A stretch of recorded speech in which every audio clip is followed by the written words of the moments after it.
Well, here we are. It's Friday. Let's see here, June 3rd, 2022. And this is our weekly look back at a couple of auctions that took place and what's coming up over on eBay and the newsletter page and global member pages and all kinds of other stuff. All right. It's been a busy week. And one of the sales that finished this week I want to talk about because it was a very interesting auction. And they had some good prices and they had some very reasonable prices. And this was a sale that was over on the global member pages on the invaluable side right here. There was a sale conducted by Auguttes. I mentioned it last week a couple of times. We did a video on the global, available for the global page users, talking about the sale because it was a really interesting auction. Really interesting. They had, from what I saw in the sale, they had to have gotten a hold of a very, very good collection of Senkai Kangxi pieces, monochromes, and they sold them, and the results were excellent. The results were just absolutely outstanding. Here are just a few of the pieces. There were some good robes. This is the end of the sale. And if we hopped over to the beginning, you remember we talked about these Sunkai. It was a very big collection of Sunkai on biscuit wares from the Kangxi period. A whole bunch of figural groups. These are obviously collected by one person, and there were a bunch of turquoise and other types of monochromes that were sold as well. And the estimates were extremely low. They were very, very low. I suspect this was an estate, and they were just cleaning it up. And the estimates were really just a way of saying there's no reserves. And the sale looks like it was of these wares was 100% sold, from what I can tell. All right, and we're going to go through a few of the pieces that were in this sale. One of them was this. We'll start with this though. This robe. This was a terrific Jiaqing period robe made in the first quarter of the 19th century. Beautifully done, wonderful colors, and in great condition. Overall, the thing was in phenomenal condition on a dark blue ground, lots of gilded dragons running around all over it. Here they are.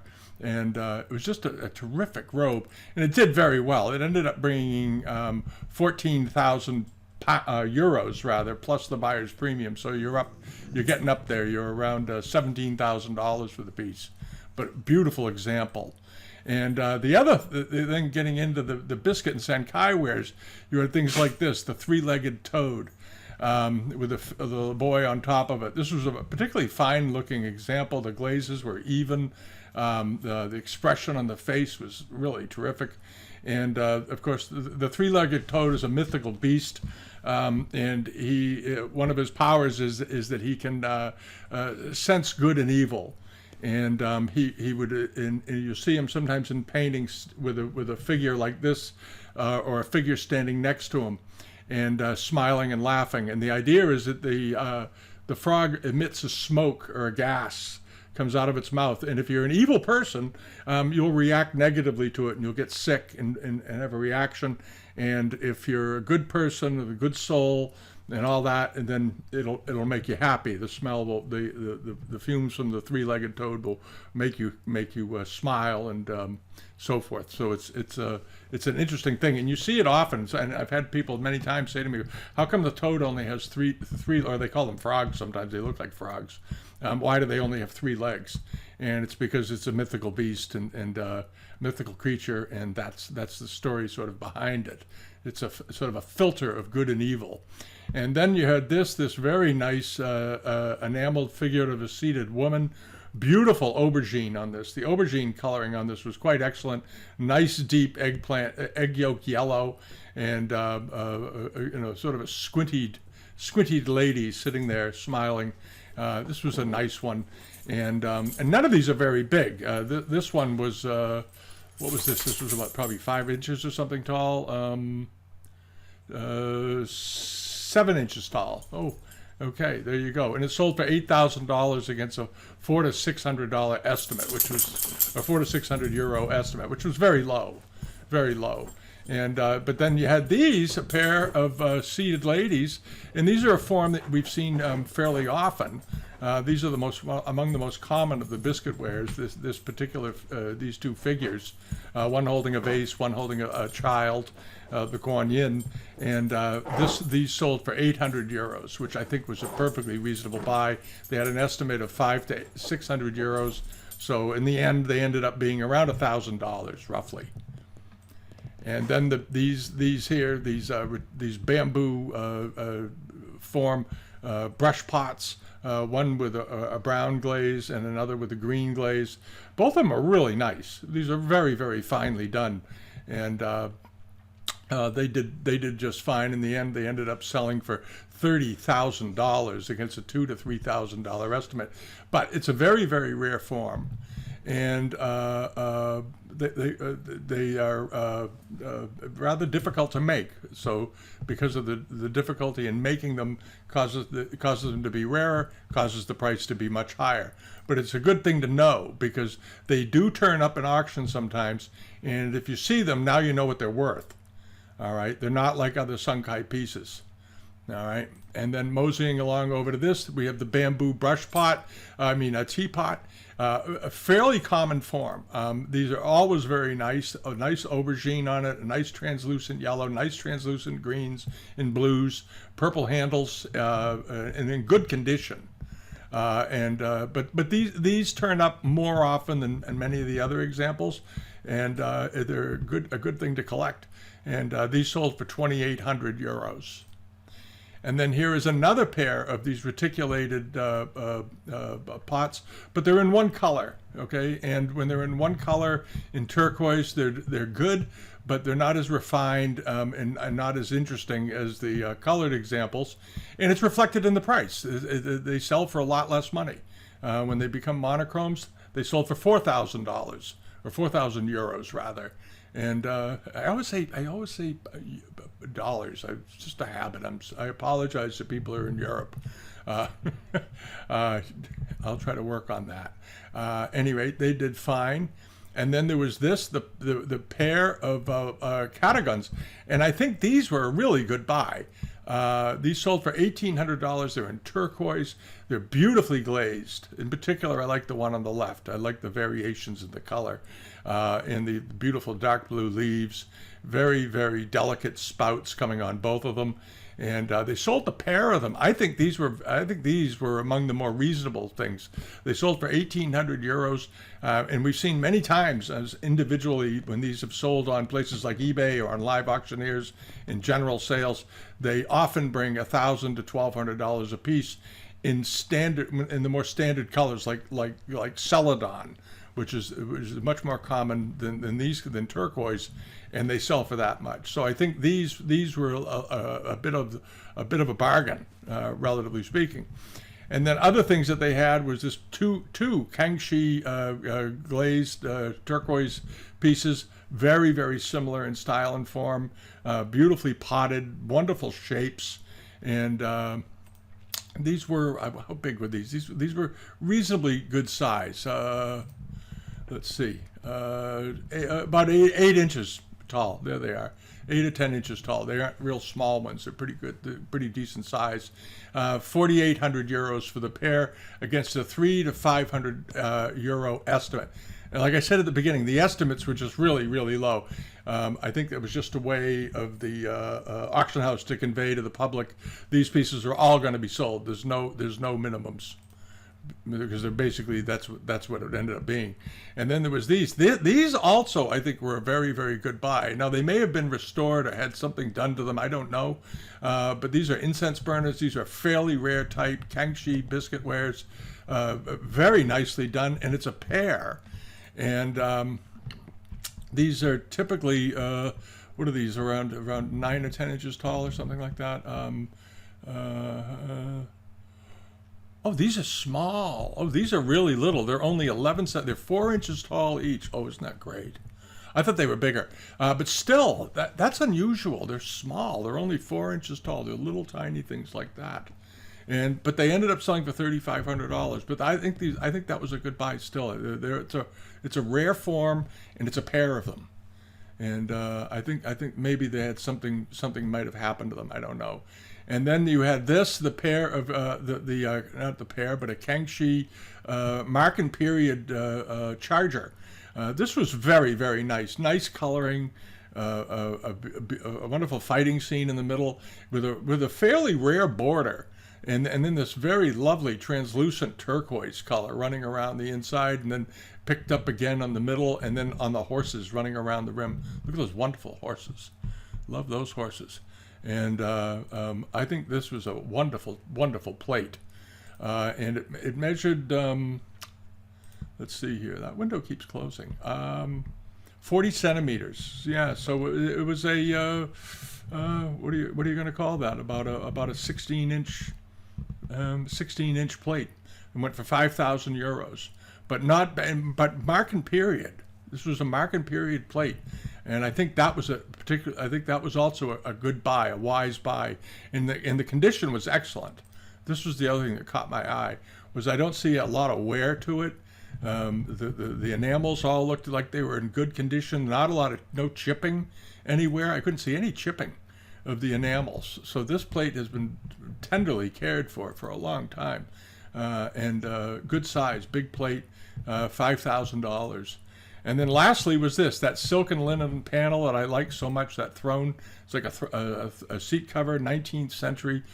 Beautiful, beautiful piece of silk. Absolutely wonderful. And I don't think it went for a lot of money. I think this was one of the better buys also. It went for 1,600 euros. We've seen these in the past. They bring $3,000 to $5,000 sometimes. And this one just went for 1,600. And I think part of the reason you're going to see some irregularities out of auctions in France is because I think there's a certain amount of hesitancy by people outside of France to bid in these sales, because you're dealing with the French government and getting things shipped and all that. But on small things, it shouldn't hold you back. In a sale like this, it's almost worth, because most of the objects I've shown are small, it's almost worth just flying over there, wherever you are. Bring an empty bag with you that you can use as carry-on. Pack it all up carefully and carry it right onto the plane. Because if it's done right, you can fit an enormous amount of stuff in a carry-on bag. And you're not paying any shipping. You're paying the airline. You're paying the airfare, which from most places in the world, round trip, isn't going to be cheap. But it's going to be probably cheaper than shipping it, if you go over there and you spend some serious time and money.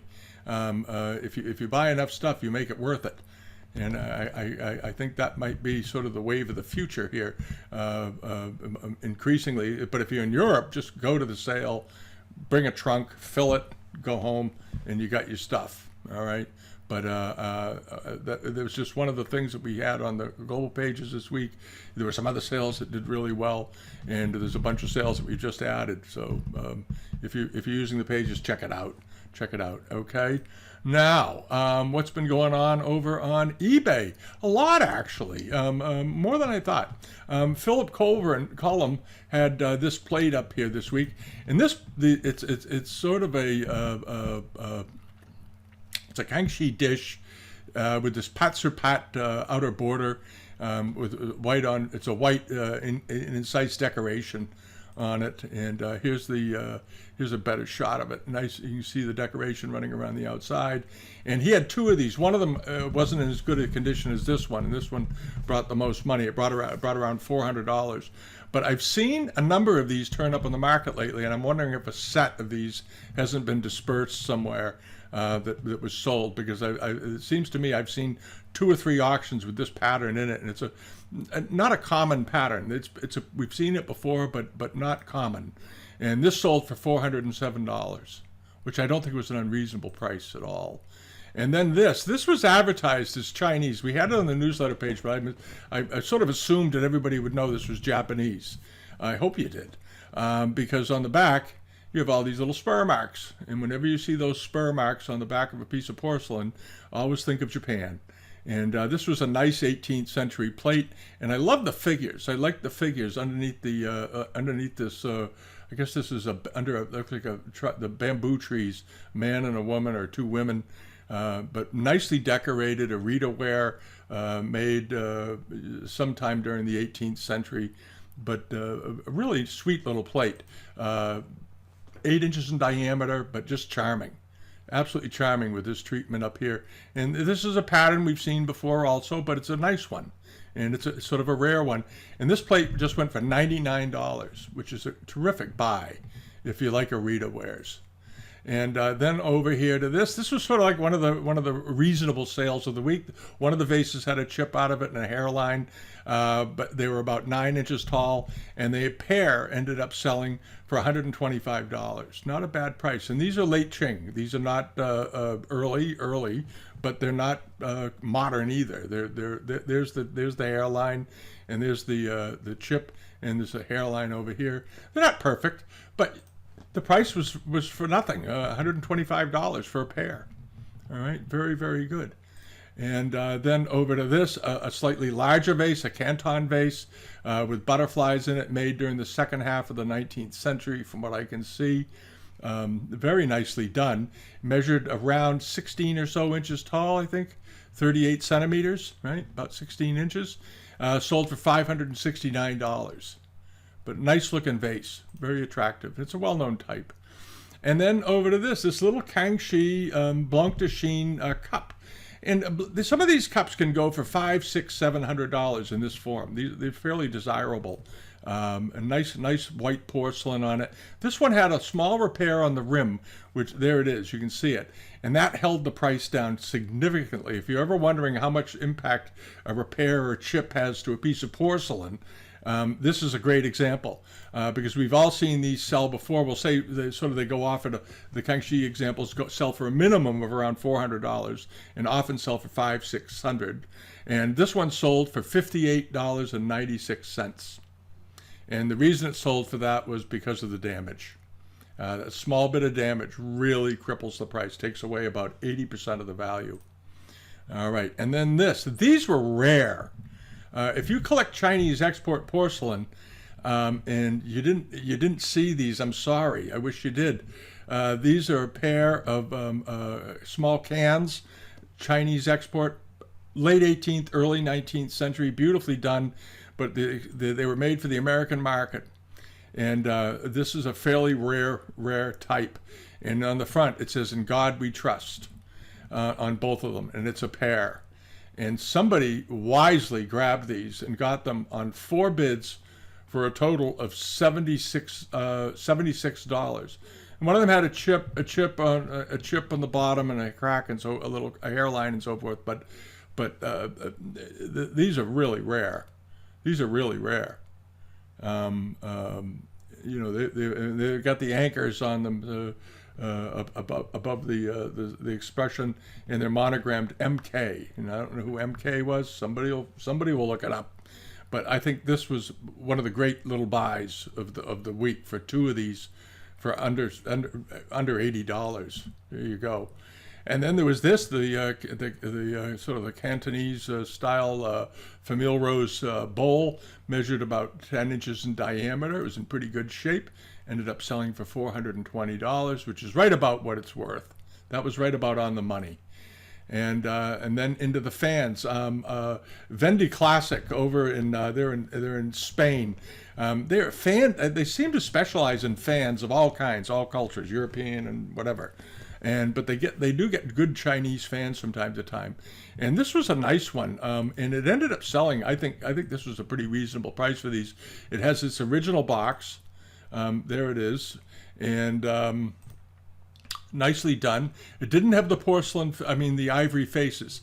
Sometimes on these old fans, when you look at them, you look very carefully at the faces, and the faces will be done with little round discs of ivory and then painted in. All right, and this is not one of those, but boy, this was a nice little fan, and ended up selling for $593. And then there was this one, an all ivory fan, nicely done also, pretty meticulously done, actually. If you really pull it in and always look at the details on these to see how well they did them. This was quite finely worked, but it is ivory, and there's of course an issue with people wanting to, buying ivory and shipping it because there's a lot of legal restrictions. So I think it held the price back a little bit on this and ended up selling for $739. Now, if it's sold to somebody in the EU, it isn't going to be much of a problem to ship it, to mail it. But if you're going to ship that into the U.S., that's a problem. Okay. And then you have the silver example, another Chinese fan. This is all from Bendy Classic. This is a silver example, which is quite rare, quite unusual, and beautifully worked all the way around. Lots of figures and bamboo and pagodas and everything you want to see. And it went for $1,625. But you don't see silver fans very often.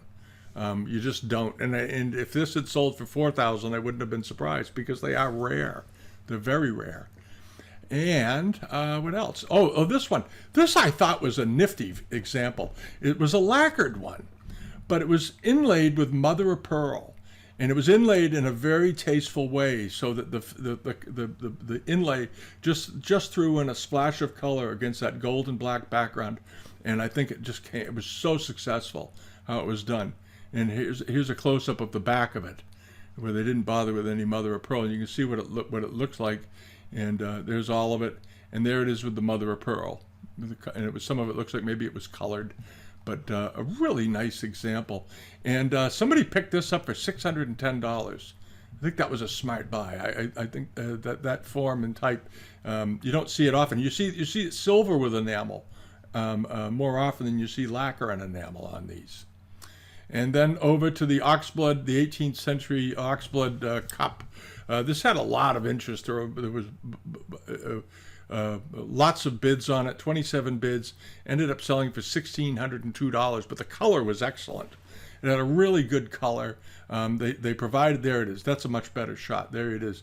Very deep, very rich, very thick, and thickened up heavily at the bottom. You can see where the glaze ran down here and filled in rather heavily, but a snow white foot rim. So it's probably a Kangxi cup. And there it is, and lots of bubbles popping around up there, but just a really good, sweet example. And the glaze didn't discolor in any way. And somebody ended up going all the way with it and spending $1,602 for the cup. All right. So it was a pretty good week, I guess, wasn't it? And then there was this one, another one. This was another robe. Robes, Chinese silks in general are so strong. And here's another example of it. This is a nice one. We saw the one that sold at Auguttes did very well. This one did just as well. Probably around the same time. 19th century robe, beautifully done. Nice dragons. There was 5 dragon rondelles on it, and ended up selling for $15,100. I don't think that was unreasonable. It was last week when we talked about it, I said if you just take the rondelles off of it, they're worth about $6,000 or $7,000. Now throw in the whole robe and in good condition, and that's what it gets. Now I hope the buyer paid for it. And then there was this. This was the little multi-chimney Famille Rose vase. I had seen this before it went into the auction because the fellow that owned it didn't want to misrepresent it. And I told him I thought it was probably a very good Republic example, possibly late Qing, but probably Republic period. Very finely done, terrific quality enameling all the way around. I didn't think this was a fake or a copy or anything, but looked good. And in the end, it did fine. It brought $3,827, but it was a rare form. It's a rare form of Republic porcelain. You do not see these very often. And somebody smartly bought it. I hope one of you bought it. It's a good thing. And then over here to the Kangxi molded plates in Wucai or Femiver. Beautifully done, matching bowl and saucer. Here's a picture of the bottom with that nonsensical square seal that they use sometimes. And we get the pages to load here. There we go. And oh, look at that. He's got lots of flowers in his yard. Imagine walking down the street and coming across that in somebody's garden. There you go. And the bottom of the plate looked like it had a flower or something on it as well. I mean, the bottom of the cup. And the two of them sold for $551. All right. This one of them has a silver lacquer repair, a kintsugi repair on the back. But very pretty colors, very good porcelain, very good quality, and you got the bowl and matching under tray. All right. So that's not bad. And then a few things are coming up this week. The Nyonya Straits porcelain is closing that Migolari has up. They close in the next a couple days. They close on Sunday. There's a whole bunch. If you buy Nyonya Straits stuff, you want to check it out. There's I think he's got about 20 lots of it up there, right down to vases, bowls, plates, spoons, all of it. And then there's this nice looking large Japanese Amari blue and white gilt porcelain charger. It's Meiji period. The gilding on it, what caught my eye was that the cobalt is a very good quality cobalt. It's very deep and dark, very rich. All the colors on here are rich. And the gilding is in very, very good condition, which is always, as I've said before, the gilding is like the first to suffer on porcelain because it's the most vulnerable. It just rests gently on the surface. If you wash these with ammonia or any sort of aggressive cleaner, it's going to strip that gilding right off, that gold work right off. And this one, it looks like it's just about 100% intact all the way around, which makes it much better than the typical piece of Arita ware that you're going to come across. Here it is, a couple of spur marks on the back, and this nice vine and flower pattern on the back. Often Japanese Arita wares, when they did these, they didn't do them quite this nicely. They did them sort of quick brush strokes and a few little dabs of pigment, and that's it. Here they went to the trouble. They painted these beautiful peonies and vines and more peonies on the ends. And the foot rim on it looks perfectly fine for Meiji period. And it's only up to $61, closes on Sunday. And this plate was good size, as I recall, I think. Wasn't it? Yeah, it was a foot, it just barely qualifies as a charger. It's 12 inches in diameter, 30 centimeters. But beautiful example, really, really fine example. It looks like, to me, it looks like it did the day it was made. And of course, Japanese porcelain, for its age, is a much more reasonable proposition financially than the Chinese these days. The quality is good or even better in many cases because they were so meticulous. But the demand in Japan isn't as strong as it is in China. So they sell for less money. I collect Japanese things. I've always collected it. I collect Chinese. I collect all kinds of things, as you know. But the fact that the Japanese things are so reasonable, it's certainly a temptation much of the time. All right, and that's about it for the week. It's been a good week. There was a lot of good stuff turned up here and there. I didn't have the time this week to do the price results on the Hong Kong sales. I'll try to get to it. The holiday week threw everything off a little bit. And we had some things going on here that was taking up a lot of time. And so I just ran out of week, as they say, just ran out of time. But I will get to it. And thanks for watching. If you haven't subscribed yet here, please do. And visit us over at bidamount.com. And to those of you that have been signing up for the global member pages, thank you. It's how we pay for all this and pay for the website and pay for to get the videos put together and get the images set aside and do all that good stuff. And it's all on my payroll. So whatever revenues the website develops, the more, the easier it is for us to do, because it's expensive. All right. And so thank you all for doing that, and have a great weekend, and we'll see you next week. All right. Thanks for watching. Bye-bye.